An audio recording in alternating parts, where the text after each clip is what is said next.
இப்போது புதிய அறிமுகம் ஆச்சி ஹோட்டல் சாம்பார் 50 கிராம் ரூபாய் 20 மட்டுமே.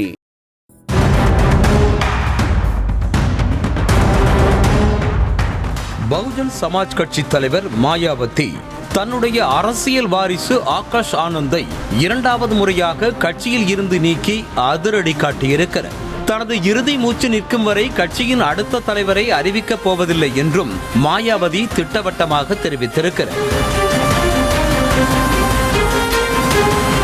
ஒரு காலத்தில் தேசிய அரசியலிலும் உத்தரப்பிரதேச அரசியலிலும் பெரும் தாக்கத்தை உண்டாக்கிய பகுஜன் சமாஜ் கட்சி தற்போது தேர்தல் ரீதியாகவும் அரசியல் செயல்பாடுகள் ரீதியாகவும் பெரும் சரிவை சந்தித்து வருகிறது.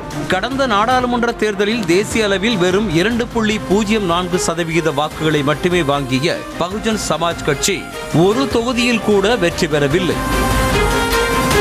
உத்தரப்பிரதேசத்திலும் அக்கட்சியின் வாக்கு வங்கி 9.39% குறைந்தது. பகுஜன் சமாஜ் கட்சியின் வீழ்ச்சிக்கு மாயாவதியின் அரசியல் செயல்பாடுகள் குறைந்ததுதான் முக்கிய காரணம் என்ற விமர்சனங்கள் முன்வைக்கப்பட்டு வந்த நிலையில் தன் சகோதரர் மகன் ஆகாஷை அரசியல் வாரிசாக அறிவித்தார்.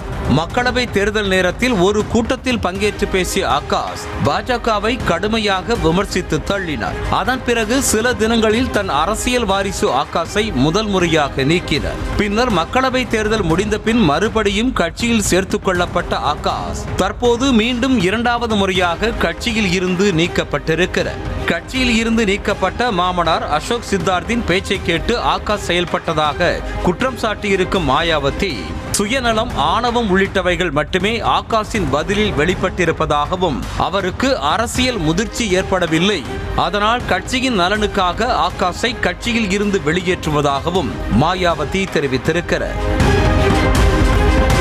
இழந்து வரும் செல்வாக்கை மீட்கவும் இளைஞர்களை கவரவும் பகுஜன் சமாஜ் கட்சிக்கு இளம் தலைவர் தேவைப்படுகிறது. தேர்தலில் தனித்து களமிறங்குவதன் மூலம் பாஜகவிற்கு மாயாவதி மறைமுகமாக உதவி செய்கிறார் என்ற குற்றச்சாட்டுகளை எதிர்க்கட்சிகள் வைக்கின்றன. அதனை உறுதிப்படுத்தும் விதமாகவே அவரின் செயல்பாடுகள் இருப்பதாக விமர்சனங்கள் வைக்கப்படுகின்றன. 69 வயதான மாயாவதி இனி தீவிர அரசியலில் இறங்குவது சந்தேகம்தான் என்றாலும் இறுதி மூச்சு வரை கட்சியை வழிநடத்துவேன் என்றும் தெரிவித்திருக்கிறார். இதனால் பகுஜன் சமாஜ் கட்சியின் அரசியல் எதிர்காலம் குறித்து கேள்விக்குறியாகி இருப்பதாக தெரிவிக்கப்படுகிறது.